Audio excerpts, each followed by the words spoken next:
fantasy authors take on a sadistic games master. Will they survive? Maybe deal with your own problems, buddy. Authors and Dragons! Authors and Dragons!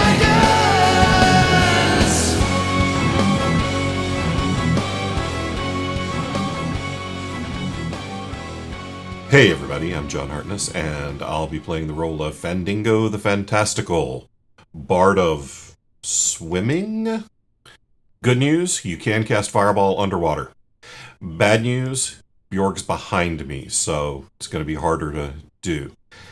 In real life, I write a bunch of different things, including Bubba the Monster Hunter, the Black Knight Chronicles, and Quincy Harker Demon Hunter, and I am the founder and publisher of Falstaff Books, an independent publisher based out of North Carolina. So come see me now that we're doing conventions again.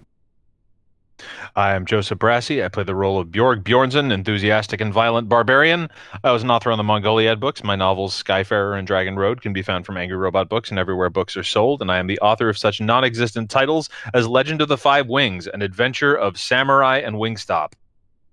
Hey everyone, my name is Rick Waltery, and I play Silas Kane, who was mysteriously absent last game. I don't know, probably communing with his god or annoying the hell out of him, whatever. Either way, in real life, I write several series, including The Tome of Bill and The Hybrid of High Moon. My latest, the audiobook for Kraken Hunters, Book 3 of the Crypto Hunter trilogy, is coming out at the end of this month. What better way to spend Halloween than reading about people getting torn limb from limb by a sea monster? Pick it up. Hello, friends. My name is Robert Bevan. I play the role of Klaus Richter, the notorious rogue and excellent swimmer. In real life, I write the Caverns and Creatures series of comedy fantasy novels and short stories, starting with the first book, Critical Failures, and ending, well, not ending, but most recently, probably not released by the time this goes out, but soon after, should be Critical Failures 9, No Holds Barred. Look for that soon. Hi there, my name is Steve Wetherill, and I play Brandon Firemaster, sexually attractive monk and paladin body surfer. In real life, I write such books as the Doomsayer Journeys with Falstaff Books, and also a few of the Shingles titles, which you should definitely check out on the internet. Hey everybody, I am Drew Hayes, the Dungeon Master who has eaten too many raviolis for dinner tonight. In real life, I write books such as Superpowers, Fred the Vampire Accountant, and Spells, Swords, and Stealth, number 5, hopefully coming out later this year. As for Fred the Vampire Accountant, the most recent one is available now in audiobook, and the graphic audio version should be coming out in January, hopefully. But before we get into game, I want to throw to Steve Wetherill, who has some comments about the conclusion of our Shingles the Movie fundraiser. Well, Drew, I've got some fantastic news. Or terrible news, if you're one of them end-of-days types of people. Shingles the Movie, the fundraiser, has reached its conclusion. We didn't quite get to where we wanted to be, but we've been saying for a while now, there's definitely gonna be a movie. More money equals more movie. We have spoken to Steve Rudzinski. We have a plan. We're moving forward. There is gonna be a Shingles movie. Woo! God help us all. If you've contributed to the Indiegogo, first of all, thank you. You are the reason this movie is happening. You are wonderful, and I love you. But also, if you've been promised a perk, you're going to get that perk. So don't worry about that. Even though we didn't hit the target we said we were going to hit, you're still going to get a perk. There's still going to be a Shingles movie. It's going to be terrible and wonderful. Exciting times are ahead, and obviously we're going to be talking about this as it develops. Keeping you informed. It's going to be fun. I'm excited. You should be excited too. I think if a year ago you had asked each one of us individually, which one of the things that you've ever written do you think is going to be made into a film or television project first, we all would have said Shingles, of course. Yeah, no, naturally. Why wouldn't we? You know what? I might have actually thrown Action Cadaver out as mine. We're essentially nihilists. But yeah, we can also confirm what stories are going to be included. So you can expect to see characters and scenarios from Just Say Gnome, Put Your Hand in My Ass, The Legend of Jimmy Headshot, Zombies Ate My Homework, and Aliens Wrecked Our Kegger. So a lot of Shingles happening in one movie. Maybe too much Shingles? Only time will tell, and only history will judge. And only God can forgive.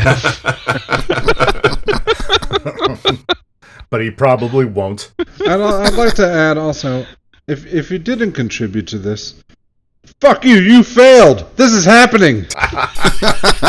You can't stop us, you reasonable prick. Your pitiful attempts to save the world from us have failed. I feel like Bob and I've used the world in exactly like two distinctions. People who supported the Shingles movie and everyone else who was working the fuck against it. That's right. True. 300 people in the world that Bob likes. 7 billion on his shit list. Hey, 289 people that I like. I was counting your wife, kids, and us. He made his wife and kids contribute. Yeah, shit all right. 292. Put a dollar in so they wouldn't feel guilty. All right. Well, seeing as I'm sure Rick definitely listened to the last episode, there's certainly no need to do recap.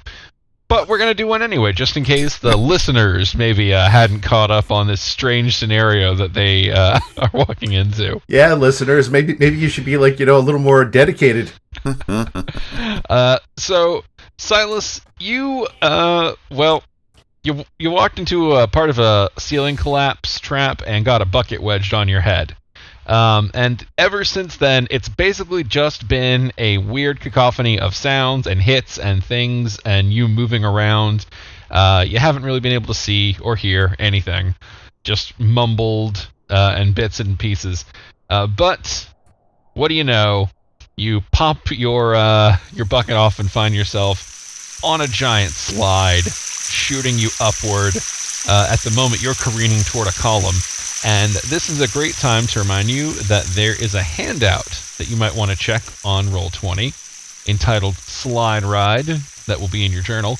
And I'm going to go ahead and read it while y'all are finding it for the folks listening, because this is a special map, special mechanics, so this is all going to be super relevant. Time to go on the slide ride. Hang on tight because the current is pushing and there is no cushion.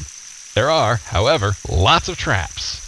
Movement in this environment follows special rules. Water is rushing you forward, pushing you upward. The current will push you forward at a rate of 10 feet per turn if you attempt to dig in your feet and exert control, or 20 feet per turn if you go where the current takes you. Attempting to direct your movement requires an athletics check. DC 12 will let you begin drifting in a direction.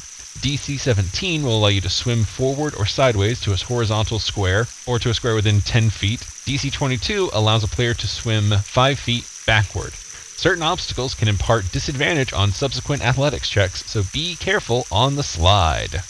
Yeah. This sounds like the punishment I deserve. It really does. And on that note, Silas, why don't you roll a... Oh, you know what? I rolled initiative for you last time. But why don't you go ahead and roll your own initiative so that you can fall in appropriately? And the bucket is still on my head because my screen is totally black. All right, let's get you set up. What night vision abilities do you have? Well, if it was still, if an hour has not passed, I still have daylight on. What's the range on daylight? 60? 60. All right. And Silas rolls a 15 for initiative. Then it is time for the slide ride. Klaus. Yes. Would you like to attempt to exert control or just be shot forward at the pace that the current sends you? I was listening to the mechanics, but I don't know. Is there just like a slow yourself down option rather than a change direction? Yes. A DC 12 would allow you to shift direction, or just slow yourself to 10 feet per turn. Okay, yeah, I'd like to do that. All right, athletics. Athletics, natural 1. All right, you will be careening forward 20 feet. I will move you. Let's see, 1. Why do I ever get in water? Bjorg, roll me a dexterity save. All right.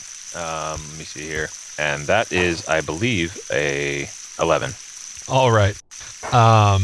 So Klaus sweeps under you, knocking your feet out from under you, and basically sending you tumbling down. So you will have disadvantage on your next round athletic check, since you're kind of flipped over and getting your bearings. As Klaus comes rocketing forward and knocks your knees out from under you. Brandon Thigh Master. Hello. This is fun. This is going well. Nothing to worry about. I'm going to roll in athletics. 22. Oh, wow. Yeah, with a 22, you have the ability to swim forward or sideways to a square within 10 feet. Or you can just go forward 10 feet. You've got a pretty solid amount of control. You could even go backwards. I don't know why you would, because there's a hazard right behind you, but you could. Yeah, I'm just going to lazy river this shit, to be honest. I'm just going to go to the left, right a bit, and just drift down. All right. You can move up to the full 20 if you want. Cool, I'll do that. Just float by Fandingo. Hi. So, All right. And Fandango, you are up. alrighty. What I want to do is go forward and then kind of slide right in front of Brandon, but we're just gonna see if we can exert any control over our movement. That's a 12, so I can at least slow myself down. Yes, a 12 will allow you to slow yourself to 10 and begin drifting in a direction. So, yeah, actually, we can go 5 feet and then 10 feet to get you right in front of Brandon. Or I can just go 10 feet straight and not run in. You could go 10 feet straight. I'll just go 10 feet straight. That way Brandon doesn't have to try to go around me. And hopefully he'll be further ahead when it's my turn to move again. That's very considerate. I don't want you to knock me down. That's good. You don't want to be knocked down so much you're going to risk careening into that spiked wooden stake. Yeah. It's dedication. Yeah, this is the most courtesy you've shown me since this game began. I realize it's in self-interest. You're right. I should probably think about this. All right. Yeah, I'm going to... Oh, I can have a bonus action, can't I? Yes. Just going to fireball me so I don't get too comfortable. Who else is injured right now? I'm just over half my hit points, I think. I'm at max. I'll call this out since Rick's just getting back. Silas is down. Yeah, I was like, isn't Silas at like 1? I'm going to cast Mass Healing Word on everybody. Spent an entire episode ramming Silas's head into a door. Yeah. Rick doesn't remember that, but Silas probably doesn't remember it either for different reasons. Oh, 100% no. Yeah. Yeah, I'm going to cast Mass Healing Word as a 4th level spell. So that'll be 2d4 plus my charisma modifier. Motherfucker. Bjorg is insulted. Oh, sorry. I know my alarm went off. Well, you and your fucking mass healing word. Fuck off. I'm at full hit point, damn it. yeah, the good news is I have a high charisma modifier, so everybody gets back 6 hit points. All right. Yay. Nice. Oh, double ones. Double ones is rough. Yeah, whopping 2 on my heal roll, but... That puts me 1 away from max. Thank you for that. Oh, you're welcome. I'm glad I've been the one finding traps with my face ever since we got to this goddamn island. Yeah, you've all been really fighting for the position of rogue, except Klaus. Yeah. He wants to fight for that position. I'm a lover, not a fighter. You're something. Silas, you have successfully yanked the bucket off your head. I think you went through something, so we're just going to say that jarred it loose. There's a column right ahead of you that you're being pushed toward by a raging upward current. So if you want to try and, not crash into it, you might want to roll an athletics check. Figures the first thing I see upon getting the bucket off my head is not so much the column, but a wet Klaus next to me. I'm thinking sometimes blindness is a kindness. So I'm less concerned about the column and more about getting away from him. That is a 12. All right, with a 12, you can slow yourself to 10 feet and begin drifting in a direction, so you can just barely clear the column. Oh, he's got a point. We are all downstream of Klaus at the moment. Oh no. I will try getting behind Brandon then. Nope, that's more than you can do. So you can only slightly drift over with 12. So you'll go up 1 and over 1. All right. I can use Fandango to cushion me. The hell? They ain't much cushion for the pushing on this narrow ass. All right, Bjorg, you have disadvantage on your athletics check if you choose to make it. All right, I'm going to try and angle myself so that I'm coming up behind Brandon.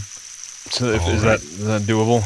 You can begin moving in that direction with a 12. You can get entirely over to that lane with a 17 or higher. Okay, let's roll this shit. That's a 15. That is a natural 1 because you have disadvantage. Oh, that's right, disadvantage. So yeah, that is a nat 1. Whee! I think I'm going into the column. Klaus, remember that dexterity check a dexterity save that Bjorg had to roll? Yes. Your turn. Dexterity save coming up. 16. Okay, you are able to leap over Bjorg's surging body as it rushes forward. I'm going to hit that column. 5, 10, 15. Yeah, you are. 20. Bam! You smash into the column. So, crashing into the falling column deals 2d8 bludgeoning damage. 2d8. 11. And it knocks you over out of that lane, for lack of a better word. I'm at full hit points. I don't need your healing word. Ow! Fuck your hit points. Boom! Oh, right in the bread box. Karma's a motherfucker, ain't it, Crispy Northman? Ah! All right. I don't have to call what I do before I roll my athletics, right? I guess. Well, yeah, because what you can't... I mean, you can tell me what you're trying to do, Yeah, but what you roll on your athletics determines what you're able to do. I guess it doesn't matter. I'm just trying to go to the right as far as I can. Okay. Athletics, here it comes. 11. 11 is not a 12. No, it is not. All right.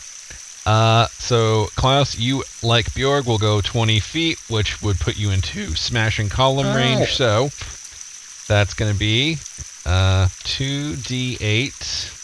And Fandango, you hit the column too, right? No. I thought somebody else had hit the column on the last game. I had a spiky board thing. You did. Okay. So 8 damage to Klaus and Bjorg. Sorry, bud. I'm going to need a dexterity save. Because he's getting knocked into the same area as you. Oh, let's bring it. Ooh. That is a 20. Dirty 20. Unless I hit All right. disadvantage. You are able to push and jump and shove Klaus out of the way enough that you are not sent under the water. I am a ballet star!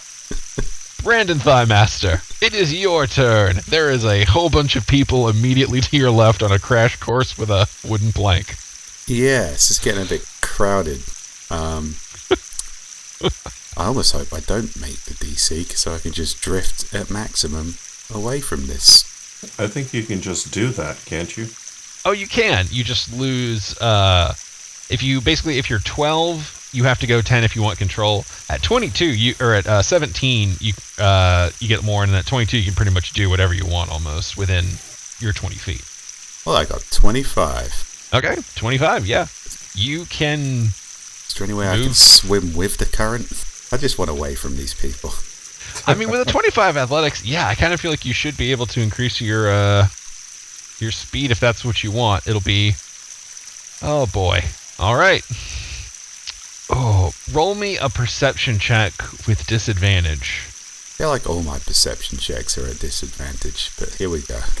Yeah, 10. So, Brandon Thighmaster, as you surge forward with the current, getting an extra 5 feet of movement out of it, you are moving, a little recklessly. You're swimming. There's water splashing all over. It's in your eyes.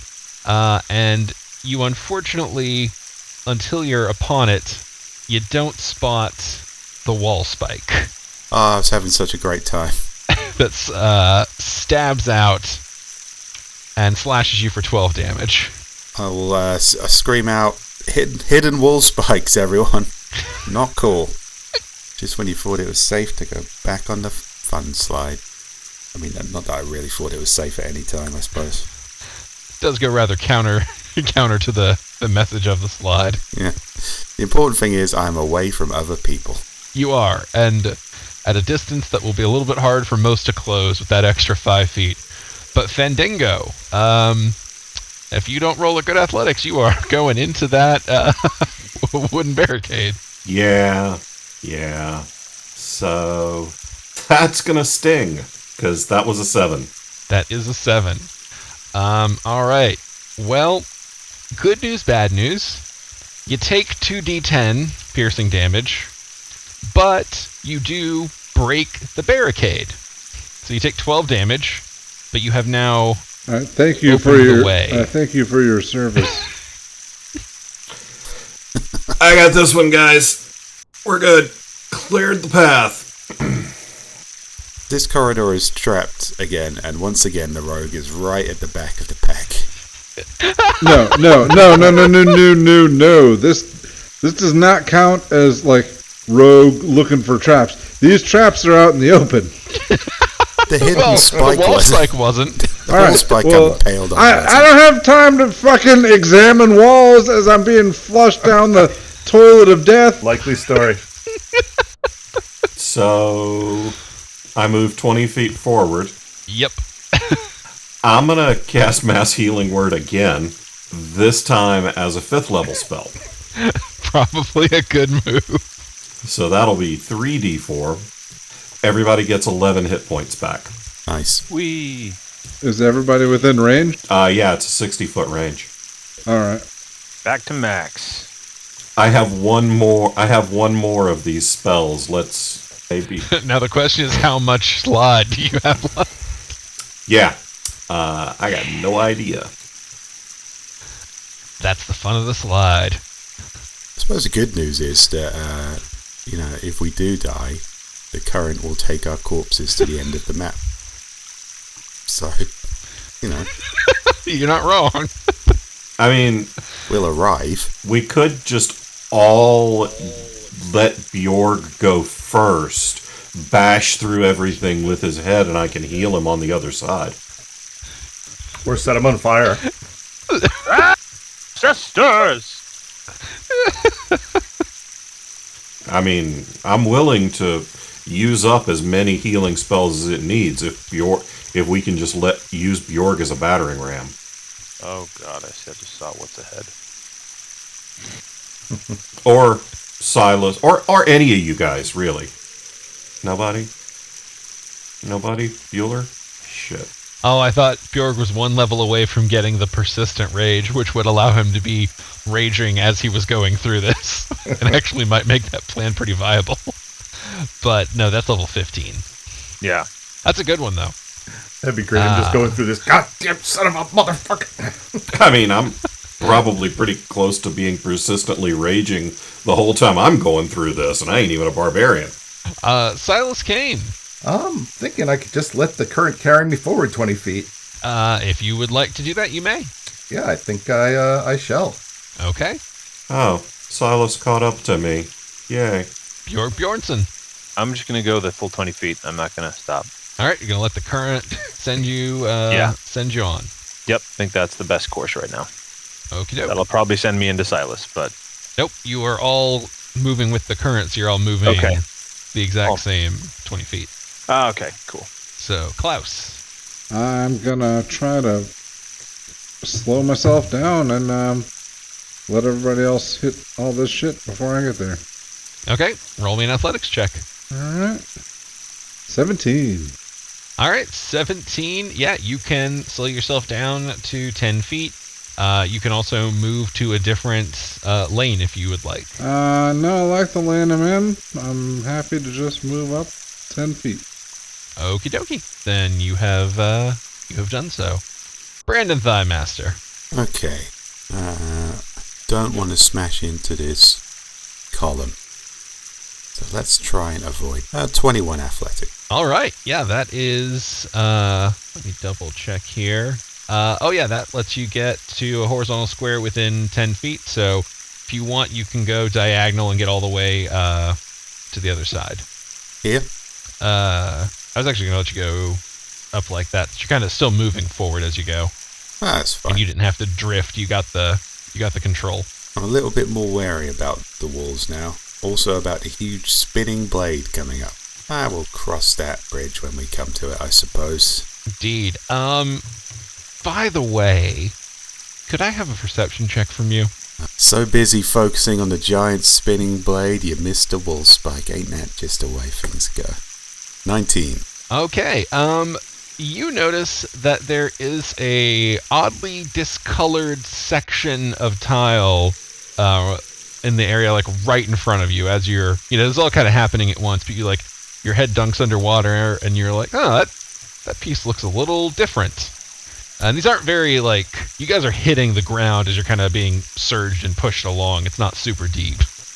It's early animation rules, guys. Look for something that looks suspiciously differently drawn. That's where the spikes are coming out. Fandingo. I think I can just let the current carry me 20 feet and be right about... That'll put me almost to the column, right?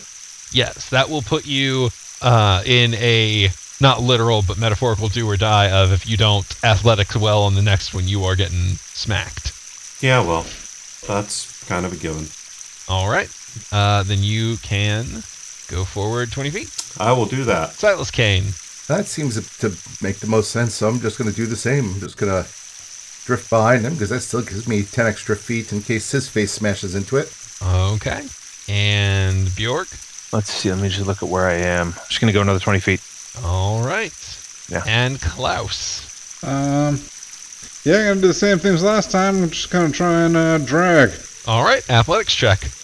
It's not a terrible idea to put a little space between y'all, given how you've slammed into each other so far. 2. All right. Well, you are going forward the full 20 feet, That's fine. but the upside is you did give yourself some cushion, so you've still got a 10-foot buffer going on. Yep. All right. Brandon Thighmaster. Okay. So you're right up on this thing. So if you want to get by without touching it, you're almost going to have to swim backward pretty much. Or run up the wall. I found I'm not going to use my monk abilities on this. I'm playing by bonus game rules. This is a bonus game as far as I'm concerned. This is that really shitty level on Battletoads. Sounds like a guy with more hit points than me. Okay. I mean, athletics. also, he's taking into account that I might have, predicted y'all might try some fuckery. We're usually not smart enough to try any fuckery. Oh, not drifting into my spikes, I see. That's some fuckery. We'll soon stop that.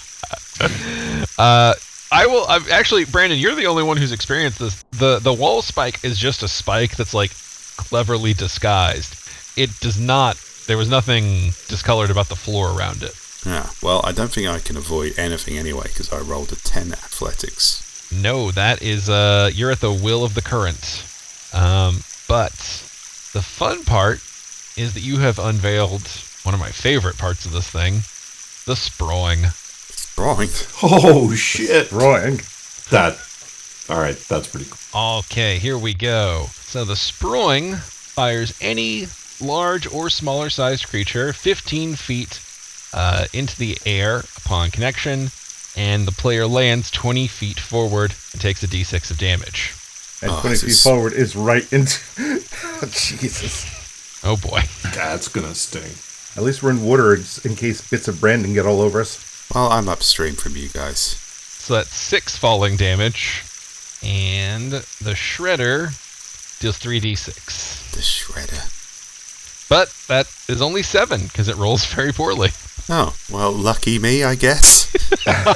So you all watch Brandon Thighmaster get rocketed into the air, flip around, and come crashing down into just a big old shred machine. Like watching that little Kintner boy.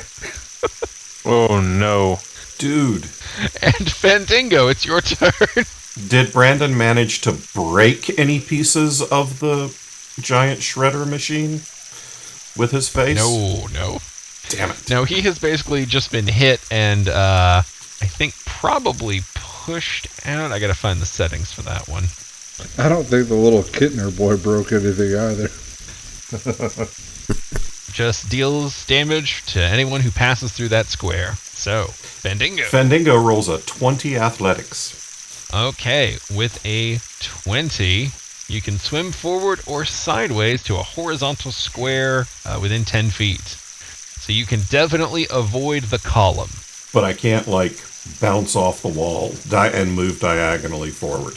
No, you can get, you can just get the one column over, and you are still going to have to move up another 5 feet for the 10-foot drift. So I can tuck right here right in behind Brandon. Yes, you are. I mean, you can feel the flecks of Brandon's blood that are getting sprayed at you, but you are not touching the blades quite yet. Not until Silas bowls into me. Yeah, you were. You're playing like the real close shave game. All right. That's gonna sting. Silas. All right. Let's try to exert some control here. 17. All right, same as John. You have got 10 feet, and you can move directly horizontally, right, or that, up and over. Yeah. All right. Let's make a Fandingo, meat slicer sandwich. Oh, let's not be slicing Fandingo's meat. Bjornson. If I drift the 20, am I going to run into the shredder? If you drift the 20, you're going to hit the column, and that's going to send you knocking over into Silas, possibly Fandingo as well. Okay, can I go 2 forward and then 1 over with a sufficient athletics check? With a sufficient athletics check, yes. Okay, let's roll athletics. That's 15. 15 only allows you the slight drift. It does allow you to get 1 over, but you don't have full control. All right, Bjorg, there's 2 ways that this could happen. You could either go bup, bup, or you could go bup, bup, depending on how the current moves you. I'll do the first one. Oh, no, that's what I'm saying. But since you're not in full control, we're going to say there's a 50-50 shot of how that plays out. Okay. I'll do the first one. That would be the preference. I do get that. So I'm going to say evens or odds. Okay, let's say evens. Evens. Okay, evens will avoid the Sproing. Roll a d20. 3, so no. That is a Sproing hit. All right. So Bjorg attempts to exert control. He is not quite able. He will be sent Sproinging through the air. All right. We're going to do a d6 for landing. I'm going right into the shredder. That's 3 damage to Bjorg and 3 damage to Brandon, who he crashed down upon. But good news for Brandon, you are forced out of that square as Bjorg slams down atop you. What wonderful news, Drew. I mean, considering where you were going to start your turn next round, it actually is a little advantageous. Oh my god. This thing is rolling terrible. 3d6 and Bjorg takes 4 damage. Alright, down to 100. No. Alright, Klaus. I'm gonna do the same thing. Try to drift. Or even if fate allows, swim backward. Alright, well, it's all up to the dice. Nope. Natural 1. Again. Alright. And you go careening forward. Oh boy, with a natural roll a d20, Klaus, because you don't necessarily go straight when you're under the current's influence. And a nat 1 is something that 5. Oh boy, that's right on the bubble. You know what? Let's do the same thing we did for Bjorg. Klaus, evens or odds? Odds. All right, roll a d20. Odd. 13. All right, Klaus, you do not hit the Sproing. All right. Well, you know what? All that dragging I did, it saved my ass this time. It very well might have. Yeah, it's good not to be in the cluster. Speaking of, Brandon Thighmaster. Very much in the cluster. I just got to do nothing and drift forward 20 feet, keeping my eye open. All right. Presuming I still have an eye to keep open. It's just a crazy paranoid stare. All right. Roll me a perception check. Okay, perception. 17. All right, you spot that there is a wall spike to your left, but you're out of range. Oh, that's That's reassuring. Can I point it out to everyone else? Well, I don't know, they look busy. Yeah, I was going to say, Fandango, there is a giant shredder that is currently trying to cut its way through a Northman and is looking like it might do Fillet of Bard next. With a 19 athletics, I think I can avoid that shit. Absolutely. So that gets... You've got 10 feet. I can't go straight sideways, though. I can just go... No, you could go straight sideways with a 19, because that's past the 17. When you're not drifting, you've got some control. But Brandon has already cleared the way forward, so I can just go to there safely. Oh, absolutely. Yeah, that's totally fine, too. Let's do that. Silas Kane. All right. Gods grant me a 20. And they did. There you go. All right, how would you like to use that movement? I'll slide up over to here. All right. Y'all are just really leaving Bjorg in a position. Yeah, just really pinning him down there. Yeah. All right, Bjorg. Boy. Oh, no, you're starting your turn in a blade. Yeah. You take 9 damage from starting your turn in a blade. Do I have to do anything special to disentangle myself from it? No, the current's going to handle that for you. The question is if you're going to pass through the next part that is also a blade, or if you're going to try to go over to the side and avoid the bloodying. I would like to go straight. Okay, then do you want to just let the current push you 20 feet?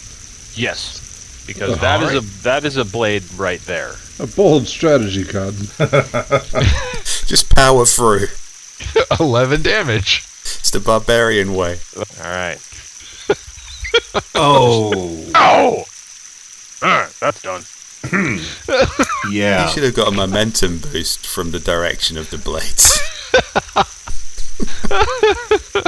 He's like he's swimming and chumming at the same time. Yeah, there's definitely a wake.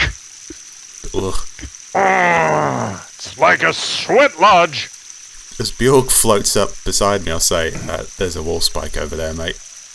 Oh, Bjorg, give me a perception check. Oh, no. Give yourself advantage, because, I was just warned. yeah, he's trying to help you see it. Yeah. So you've definitely got That's a 6. advantage. Oh, right, 22. All right, you can see the wall spike, and boy, what a good time to be warned of it. All right, what do I need to roll to avoid it? Or do I do that next something on your next turn. turn? Okay. Klaus. All right, now I'm in a tricky situation here. If I is it possible for me to, swing left then right? You would need a 22. You would need that full control power. So, like even drifting, I'm gonna hit the column, and I might also hit the blade, because ka-chung. Yeah, if you can get a 17, you can really control it. If you can get a 12, you can at least start drifting away from the column. So even if I drift away from the column, that's sending me straight into the blade, which is... Yeah, you'll have to roll again next round and also do well. Oh, am I not going to hit the blade this round? No, because if you do well enough to slow yourself down, then you're only going to go the 10 feet. Yeah. So as long as you get athletics 12 or better, you can basically avoid the column and not be at the blade yet. All right. Well, I'm gonna roll my athletics check and then see what I'll do. Here we go. No, I rolled a 2. Maybe we should have started with the roll. Yeah, just roll first. And I mean, those were some great hypotheticals, but you're going face first into that column. Yeah, alright. I believe the column is 2d8. Yeah, That is exactly what's going to happen. I mean, that's how it's set up, yeah. Alright, so 5 damage. So you go, let's see. 5, and then 10, you hit it. That sends you back over. And then 5, 10. So you're right up at the shredder, but you're not in it yet. You'll get a chance to try and save yourself next turn. Yeah, that is as good as I was hoping for that round there. So I feel that 2 was a success. Positive spin. Speaking of success, Brandon Thighmaster. Speaking of success, I am Brandon Thighmaster. Okay. See how this goes. Nat 1. Oh dear.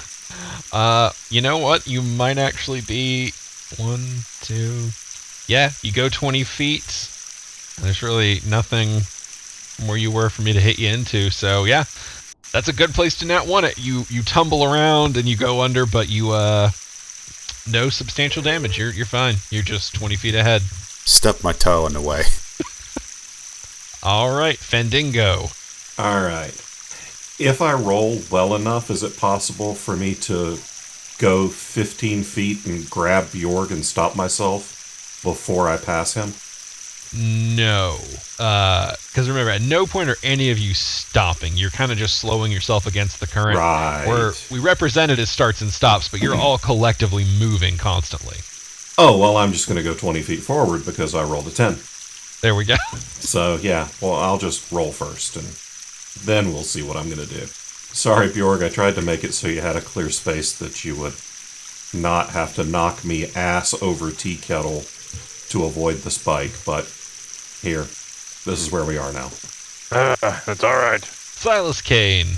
All right, I will attempt to exert some control so as to not end up in a place where I have to shove Bjorg face first into a spike. 13. All right, you can slow yourself to 10 feet and drift in a direction if you would like.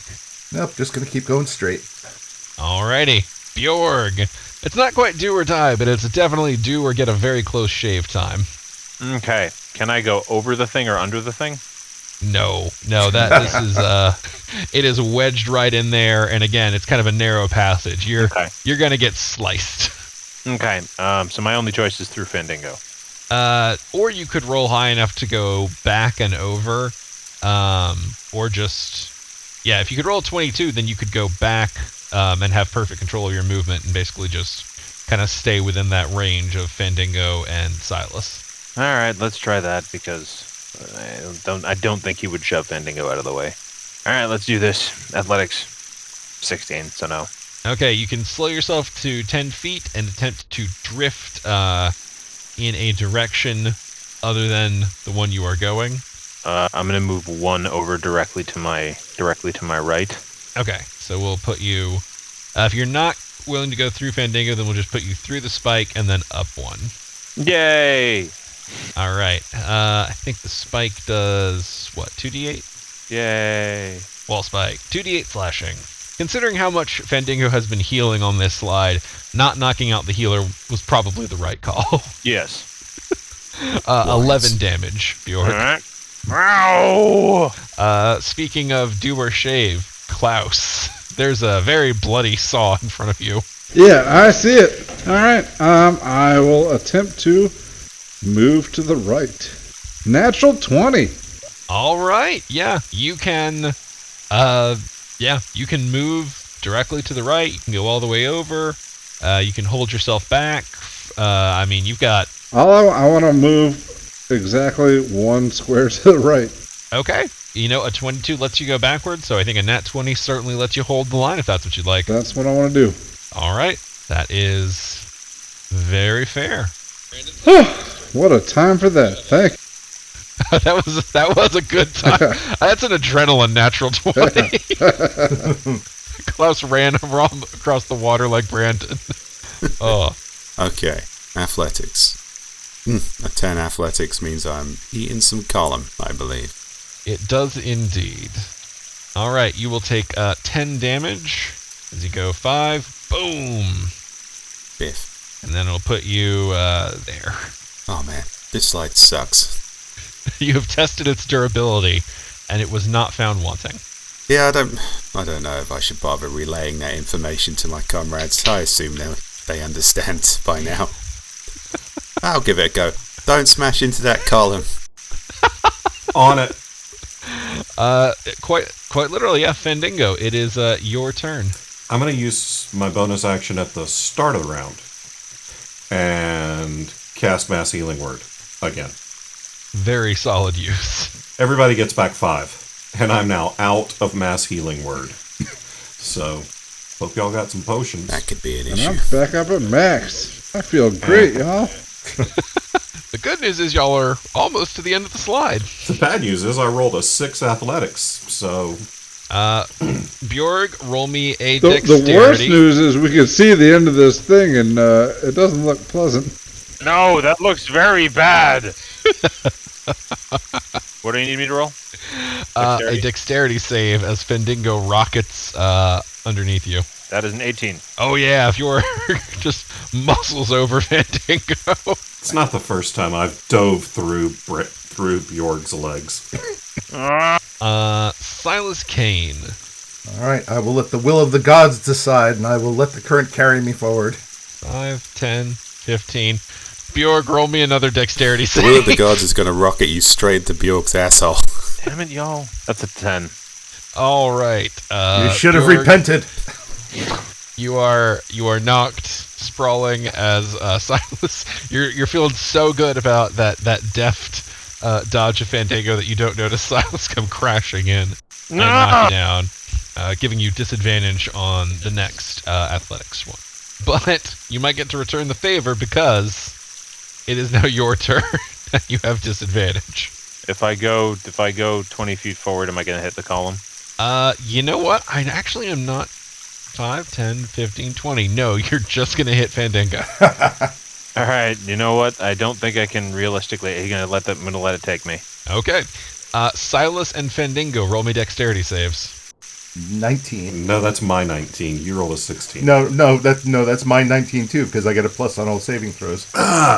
Because I'm stuck close to you, do I get a plus? No, you're out of range. Damn it. All right, well, 19. Okay, well, you both cleared 15, so you both managed to avoid the crashing form of a Northman. Bjorg, hey, buddy. Hey. And as we get to Klaus, which is the top of the initiative, I will take a moment to describe the top of the slide, which y'all have arrived at.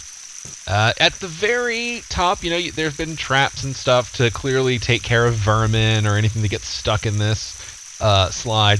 But there's sort of a final catch-all, and boy, it's a big old metal drum with spikes, and it's clearly being turned by the power of the current, and it is turning fast, and boy, those spikes really seem to be coming down right on that stone, and you imagine anything limb, bone, flesh that touch that would be hurt, be very painful, might even get stuck in there, be grappled, and then just, literally torn apart. Is there a way around it? That sounds like a great question for a perception check. Drew, if you just want to end the podcast, just say so. I think, honestly, y'all will hate me more than that when we get to it. But Klaus, it is your turn first. Yeah, I'm going to hold on to life as long as I can and try and stay where I am. All right, 17. All right, 17 allows you to slow yourself to 10 feet, and you can change lanes if you would like. I would not like. I'll just move ahead 10 feet. All right. Brandon Thighmaster, you can absolutely roll a perception check regarding the giant spinning steel drum of death. I rolled a 15. That is excellent. So, you can see that there is a gap. I love that it's you who found this. Above the pulverizing drum. So obviously everything below it is going to get destroyed. But, the way this is all set up, there's not really an over, so there is a slight gap. The drum itself sticks up above the water, so you would still, have to get over it, which is problematic to touch. But you, Brandon Thighmaster, recognize a familiar discoloration of tile. Ah, I like how my horrible experiences have turned into a ray of hope.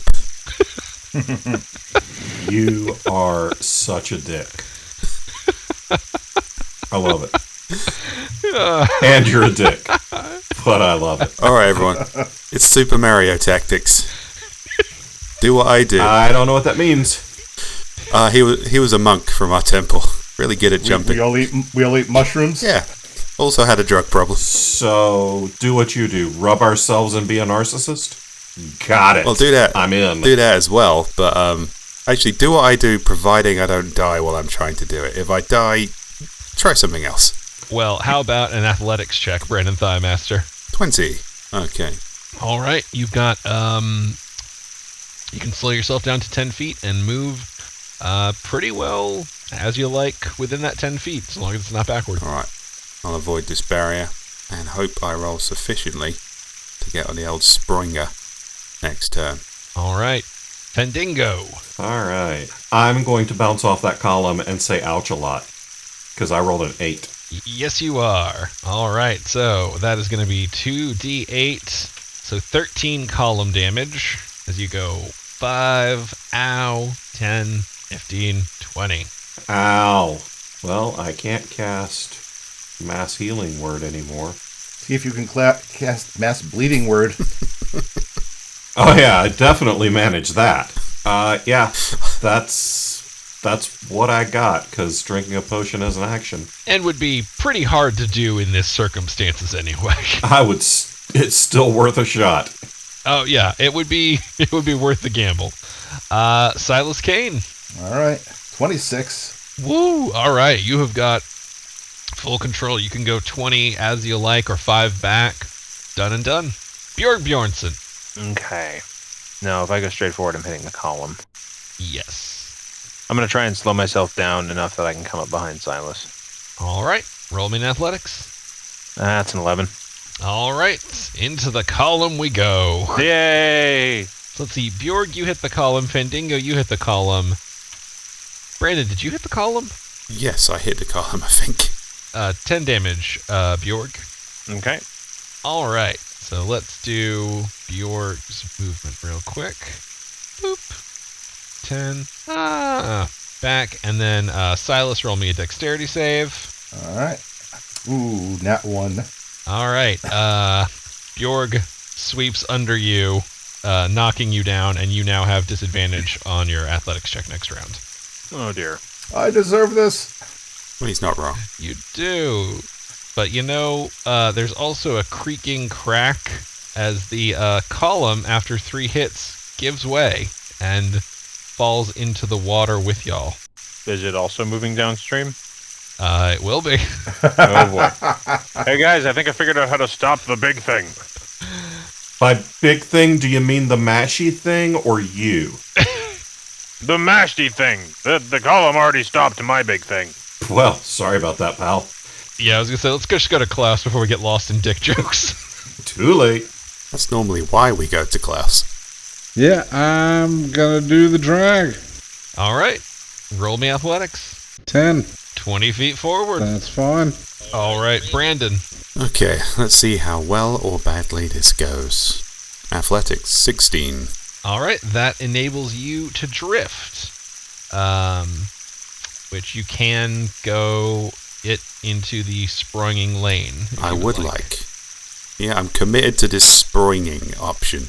It seems much better than the being crushed and ground to death option. Well, Fendingo, what are you going to do this round? Well, with your 10-foot gap first, at a 20-foot current. do I have enough control of my hands to cast spells with a somatic component? I think that's partially going to depend on your athletics check and how much control you have. All right, then let's start with that. So no is the answer to that. Yeah, seven's going to be a strong no. Yeah. Okay. Well, then I'm going to need it. I'm going to need that healing even more after I smash through this barricade with my face. Yep. I believe that's 2d10 piercing damage. So 13 from the barricade. Oh, jeez. That drops me that to you have- 16. Let's not let the healer die. Well, you have now broken the barricade heroically. You're welcome. 5, 10, 15, 20. Brandon, roll me a dexterity save. I will be giving you a purple belt. 20. All right, you easily flip over Fandingo's struggling form as it attempts to crash into you, and you are unbothered. Oh, wow, you're really eager to test this Sproinger out, aren't you, buddy? On you go. Look, pal. So if something's going Sproing in this party, it's gonna be me. That's fair. All right, Silas Kane. Remember, you have disadvantage. I don't think I'm even going to bother. I think I'm just going to let the current drift me forward. All right, so that is 5, 10, 15, 20. Bjornsson. All right, I'm gonna just let the current carry me because I'm headed right to that Springer. All right. Fuck you, Silas, and maybe Brandon. Yep. All right. Silas and Brandon, give me dexterity saves. You get a plus from me, Brandon. Well, I roll a 19 without the plus, but 24. All right. Oh boy. Bjorg, roll me a d20. Okay. Oh wait, sorry. Pick evens or odds, and then roll me a d20. Let's do evens again. All right. 7, so no. All right. So their expert dexterity pushing you away, and you not having any control. They do successfully not get knocked down by you, but in the process, they shove you over to this lane. Oh, yay. But you still got some distance to get back over. Klaus. All right, that big column ahead of me, that didn't start moving yet, huh? Not yet. It's still kind of, they start slowly and they kind of drift. They're big and heavy. All right, I'm gonna try to drag. All right, roll it up. Nope, 6. Okay. And you are going to smack into the column. Yeah. But it does not knock you away because it is no longer rooted. So 12 damage, and your face is just kind of pressed against the stone. Kind of wanted to be knocked away. 12 damage, fucking hell. All right, Brandon. okay, let's see if I can do this without murdering my comrades. Get a Sproing in. Athletics, 15. All right, you can slow yourself to 10 feet and try to drift over a lane if you would like, or you can just let it carry you forward. Do I trust in Fandingo's dexterity, or do I trust in my own? He doesn't need his dexterity. Like, if you're going past him and he gets knocked out, he can just let the current drift him. That's a good point. I don't want to knock him out of a lane, though. Which only happened to Bjork, I guess, because he was trying to get past 2 of us. I don't know. Before it has just knocked him behind. Yeah, that seems like the least risky option. I'm just going to try and finesse past Fandingo. Or hope he can finesse past me. Fandingo, roll me a dexterity save. 24. That's a lot of finesse. Oh, all right. Yeah, if you had nat 1, I was going to move you over. Yeah, but no. I basically put my hands on Brandon's shoulders and just flipped right over him as he went past. Yeah, your body was like, no. All right, Brandon, you take 2 falling damage as you go forward, and you hit the Sproing, and it sends you cartwheeling through the air. Insert the goofy noise as you are sent through there and out of the slide. Fandingo. All right, first we're going to do an athletics check. Does a 16 let me cast spells with a somatic component? Why? No. I'm going to say you have to get at least to that second tier of control, the 17s. All right, then I'm just going to Sproing my happy ass right out of here. All right. So 4 damage to Fandingo as you... Takes me down to 12. As you hit the Sproing and go flying up. I'm putting them up at the top of the map, but you guys are actually through the gap and into the next room. Well, they can only assume that. For all they know, we've just been catapulted into an even more deadly trap. That's true. I didn't say it was a safe next room. I just said it was the next room. Maybe it's the next slide. Well, if it is, the water will carry my corpse to the end of that one. Silas Kane, It's not you're the up. robot digestive tract death wheel thing. Well, Silas will hope for the even deadlier trap and let the current carry him into the Sproing. All right, you hit the Sproing, and you are sprung through, taking 5 falling damage.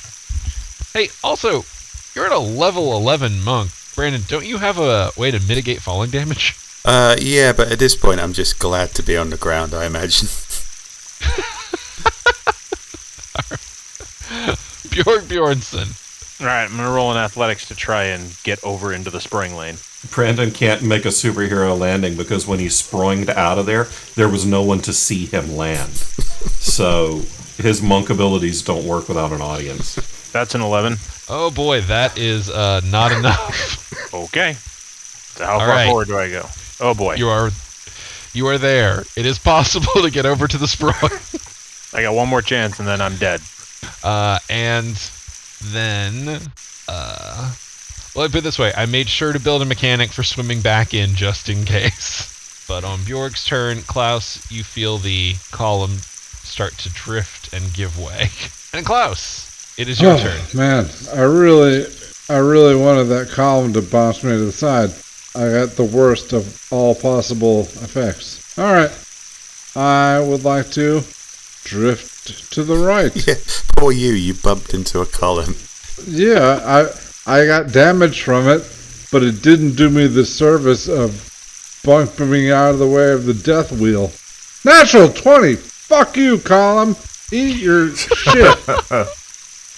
Alright, yeah, you can move 20 feet forward in whatever direction or lack thereof that you would like. I want to move to the right. Why am I holding Bjorn? No.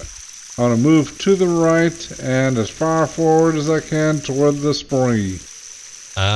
Alright, as far forward, let's see, you were here, so we did about 10, 15, 20, and honestly, I think we gave Brandon an extra 25 when he had done well, so we'll throw that on to a nat 20 That'll that's moving fast as well. Alright, Brandon, Fendingo, and Silas are all out of this map, so Bjornson, give me an athletics. Alright, let's see if I can do this, or if I go into the thing. 16. Alright, with a 16... That's a drift that's almost a vertical one. We'll just give you the benefit of it. You hurl yourself over in a last-ditch effort and clip the Sproing and go flying up through the air. You take a slightly less coordinated flight and end up with a D8, which is 5 damage, as you kind of fly and whip your way through the opening. Ancestors! All right, Klaus. Last man standing. I do nothing. All right. You hit the Sproing, and you go flying through the gap, which gives you 3 damage, and takes us to the end of the gameplay session for Authors and Dragons this week. But, as you know, folks, we are not done. We have been live blogging over on Facebook and taking your questions, and we're going to answer some of those. But before we get to those, we got to touch on the questions that we got from our Patreon Discord. And if you'd like to be a part of that, you can do so over at patreon.com/authorsanddragons. But for this week, I think we're just going to go ahead and take the ones that are already here, seeing as time travel does not yet exist. Rick, why don't you take us away? All right. Well, our friend Aaron/Tiki has a very timely one. Today is the last day of the Shingles movie Indiegogo. Is there any other way for fans to help the Shingles movie come to fruition? Yes, fans, there are other ways. Steve will tell you all about them. I think I can, still at very sort of early stages of our planning for how Shingles is going to go. We're still in talks with Steve Rudzinski. We're still at this moment kind of sweeping together everything we made from Indiegogo and YouTube. I would say, again, we've been pretty upfront about our plans to make as much movie as we can, and more money equals more movie. So whether there are opportunities in the future, however that may manifest, remains to be seen. But please do keep an eye out. We'll be sure to let you know. All right, moving on. Our friend EarthSkater13, having vanquished the previous 12 Earthskaters, asks, do you like to avoid or address controversial topics in your books? Let's start with Joe. I slam right into them. I don't believe in like, more candidly, I don't believe in holding back on touching on that sort of stuff. I think it's important, if you want to write a story that's going to include it, that you do, because you should write the story that you need to write and want to write. I feel like there are a billion different ways to give advice on how to handle that stuff, and I'm not really qualified to do any of them. I just do the best I can, and I try to talk to people who know more when I need help. But yeah, I don't shy away from them at all.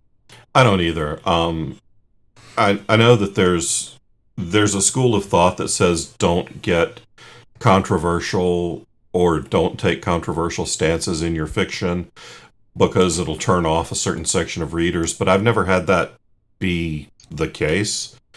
Anytime I've taken a stance in my fiction, it's done nothing to scare off readers. So, yeah.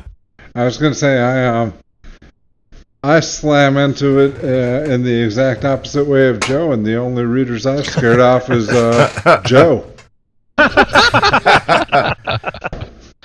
I'd say it depends what you mean by controversial. You probably mean political. I think I don't know. I don't like the arrogance of pulpitting in any sort of work. Really, I think that's kind of, you can tell a difference between somebody who's trying to tackle a theme and somebody who thinks they've got the right opinions and everyone should hear them. I agree with that. I don't think that's not how life works, so it probably shouldn't be how fiction works to an extent. So if I kind of brush up on anything that's kind of political commentary, which you do from time to time, especially if you're doing comedy or trying to do satire, I at least try to give it a fair shake. I try to make it discussion, because at the end of the day, I don't have life's answers.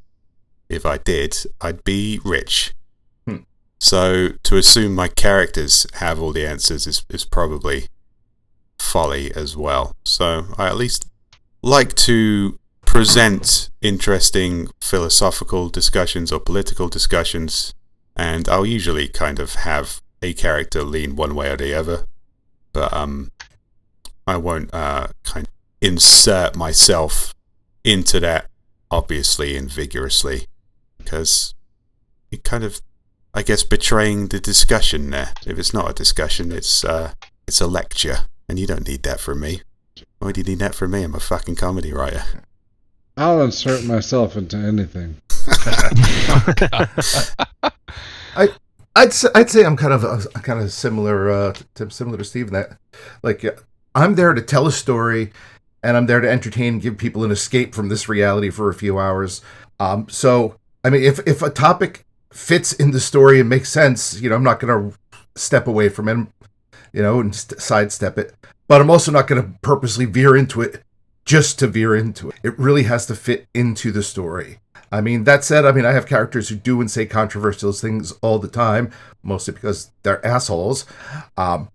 So, I mean, like I said, I don't shy away from controversy, but I'm there to be your escape from reality, not your reminder of reality. I don't think I'll surprise anybody to say that I write predominantly character first. That's the method by which I kind of get into my books and stories. And so that tends to be the way I tackle any sort of issue or anything. If it makes sense for this character to be interacting with it, for them to have concern for it, for it to touch upon their world, then absolutely it's something that should be touched on. If it doesn't make sense, then I don't go out of my way to include it, because again, it's all about consistency and finding how this character explores the world. I'd say that I agree with basically all of that. All right. I also like pissing off the right people. There's value to that too. Oh yeah, I don't have my big superhero and villains code punch a person in a Klansman outfit for no reason. Yeah. Yeah, sometimes you lose readers and you're like, yeah, that's a good reader to lose. Yeah. Oh, that one was intentional. You gotta scrape the shit off your boot sometimes. Yep. Yeah. Mm-hmm. All right. Moving to a less or perhaps more controversial topic. Our friend Paladin Steve says, we've had a couple of Christmassy themed game episodes. What other holidays would you like to do special episodes for? I feel I've worked a few Halloweens in there too. Yeah, we've done Halloweens, yeah. Halloween and Christmas, that's the ones I always consistently do. So I've kind of proven myself there. I guess we could do Thanksgiving and fight a giant turkey or something. All I know is every year for the last 6 years, Arbor Day comes and goes, leaving me with nothing but rage. If only you DM'd a campaign of your own where you make us suffer through other bullshit. Yeah. Well, today, hey, we're celebrating Harbor Day here in Brian Moss. I feel like 9/11 is safe territory.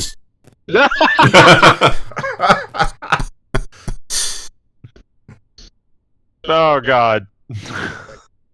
Well, there's Bob not shying away from the issues. Yep. Do you want to do any more, or? No, I think that's a perfect place to leave it. Did the podcast just end? We're kind of late in. We should probably hop over to Facebook. Yeah. Let's see here. Okay. Let's start off with an easy one. Our friend Scott says, "Where would your character vacation if they had a week off?" Beach. In hell. Oh. Fendingo would probably go for some all-inclusive clothing optional resort. I don't know. I feel like Bjorg would go somewhere where there was. The thing is, like, yeah, he's from the north and it's cold and everything, so he likes warmer. He likes new, interesting places. So I think he would go somewhere with a whole crap ton of interesting food. I'm not sure where that would be, but any place with a big ass buffet. Yeah, Klaus would, like one of those fancy indoor places with alcohol. Do you mean a bar? Silas would probably enjoy, like, visiting some tyrannical kingdom and getting himself arrested. I'll say Judge Hungry, the Smithsonian, Gunther, Amsterdam. Yeah. All right, we want to move on to the next one. Sure. Okay. Let's see here. Our friend Greg asks, "What is the most tedious research that you've ever done for a book?" I'm personally not really a gun porn person, but I have to do a decent amount of research for the Bigfoot Hunters, or for the Crypto Hunters series. So it's like it's not what I would call like horribly tedious, but it like doesn't really interest me. But I also want to get it right and find out, okay, what weapons would they use on this? What are what are the right calibers and stuff? And it's a really deep rabbit hole. You don't just get that by doing a quick, okay, what would I hunt Bigfoot with a Google search? Yeah. I've definitely watched a lot more YouTube videos on what this gun will do to wood, cinder block, ballistic gel than I ever thought I would have. I was writing a book a couple years ago that takes place in Tacoma, and I was doing hold on one second. In the middle of recording.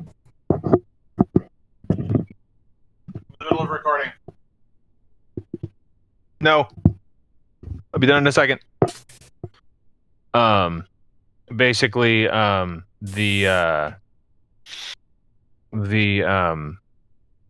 did a crap ton of research into like street names and street signs and numbers and where this building was located and that building is located. And it was enough that it was tedious enough that I wrote Skyfarer because I wanted to write a setting where I could literally make everything up and didn't have to research anything. Nice. I can dig it. That's why I almost always do fiction. I was actually saying, I think I wouldn't say tedious. I enjoyed it. It was a lot of fun, but probably the most in-depth research I've ever had to do was for the one book series I set in a fictional version of a real city, which is the 5 Minute Sherlock series, which is set in Portland. Although they're set on a fictional street in Portland. Cool. So I've done some research. I've gone up there a few times to make sure I had a decent bearing of the geography and stuff. So not a bad research at all. I like that town. It's a very fun place to visit. Hosts Rose City Comic Con, which is one of my favorites. But the more than I've had to do for any of the fictional ones that have whatever goddamn well features suit me in the moment. I had to look up how cockroaches have sex for my last Shingles book. I had a cockroach sex scene. God, That's dedication. That's yeah. I learned some stuff. It's educational. There's actually a site called Roach Hub.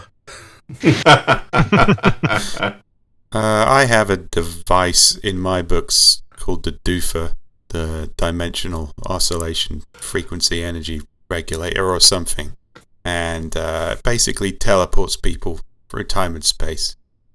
I ended up looking up a load of words like string theory and quantum superposition, and I understood fucking none of it. So, I don't have to know enough about quantum mechanics to build a teleportation device. Again, if I could do that, I'd be rich. I just needed enough cool words to make it the magic just a little bit feasible. So I put a lot of time into that, so I could confidently talk soothing techno gibberish at the reader. Let's see here. I think I've got a good one for closing. Yeah, I think that's a good last one. All right. Our friend Corey asks, I am re-listening to some of the older arcs in the series. What is your favorite arc so far? The body shaming of Silas, the axe, Gentronome, the introduction of Clammy Hands Edgar, the lightning squids, and everything we had to deal with because we got turned translucent or whatever because we interacted with lightning squids. I really liked the entire length. So this goes back a bit. My two favorites are Cloak Boy, just for the endless shaming of him, and Klaus stuck in Silas's body. Yeah, I'm gonna go with Cloak Boy too, because man, it's like there was so much abuse there, and we really did not come out of that one looking to it so hot. And the Breakfast Club references to cap it off was just phenomenal. Oh, I will also add, anytime we have come across a Minotaur and just gone nuts with the cow puns. I had a lot of fun with the Gentronome arc. That was pretty enjoyable. Keith, the totally normal slod. Yeah. I forgot about Keith, the totally normal slod. I think the Gentronome arc and the Prison Island arc had the kind of most satisfying beginning, middle, and ends. I would be hard-pressed to pick between them. I enjoyed both of them very much. I'm looking ahead to the future. And there's going to come a point where I'm going to have a terminal disease. And I'm going to ask Drew as my dying wish to put us back to the town with the well. And I'm going to find out the secrets at the bottom. I'm gonna lie, that set the tone for the entire series. It did, and I have a feeling we would just be sitting at Robert Bevan's deathbed looking at the dice and recognizing that there was now a dead rogue floating in the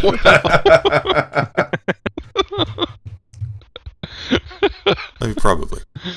As the machine slowly flatlines. Don't worry, Bob. Klaus will live on forever. Ooh, or not. Or not. All right, everybody. I think that's going to do it for this episode of Authors and Dragons. Thank you all so much for joining us. We will be back next week with a side quest, and then again in 2 weeks with another episode. Until then, bye. Goodbye. Bye.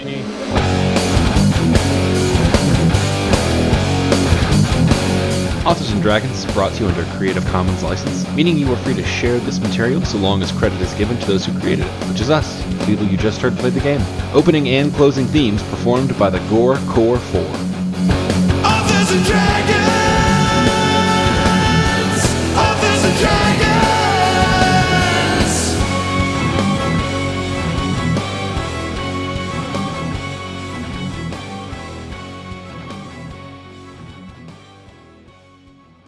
I am a ballet star!